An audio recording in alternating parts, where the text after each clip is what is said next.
Ça y est, t'as vu la vidéo d'hier? Aujourd'hui, on va continuer cette série de vidéos sur ce qui pourrait causer l'écroulement de notre société. Si tu arrives en cours de chemin, la vidéo d'hier s'affiche en haut à droite. Bon visionnage.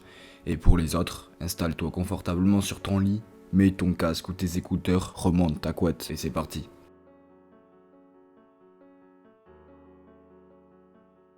Les médias sont depuis longtemps critiqués pour leur manière d'enquêter de plus en plus bâclée et désastreuse. Malgré tout ça, ils nous permettent de nous tenir au courant de ce qui se passe à l'autre bout du monde, quasiment en instantané. Et on va pas se mentir, ça nous aide franchement pas mal. Mais plus on avance dans le temps et plus les médias ont ce pouvoir de contrôler la vie politique et sociale de la population en instaurant une peur ou un sentiment qui n'aurait pas lieu d'être. Si tu regardes les infos, essaie de ne plus les regarder pendant un mois et marque sur une feuille tes idées politiques en début de défi et en fin de défi. Si des idées ont changé entre temps, bravo, tu es la cible parfaite des médias car ils arrivent à te manipuler. Or, si aucune de tes idées n'ont changé, bravo à toi aussi, tu résistes encore et toujours à l'envahisseur. Le dicton on ne retient que ce qui va mal s'applique parfaitement aux médias.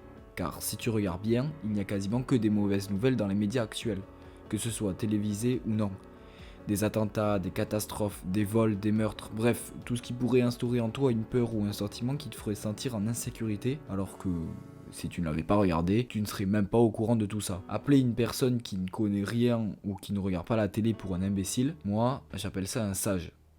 Tout dépend du point de vue de chacun. Je dis en aucun cas que mon point de vue est le meilleur et le définitif, je dis juste que actuellement, c'est de cette manière-là que je pense. Il faut se faire sa propre opinion par ce que l'on voit et non ce que l'on essaie de nous faire croire.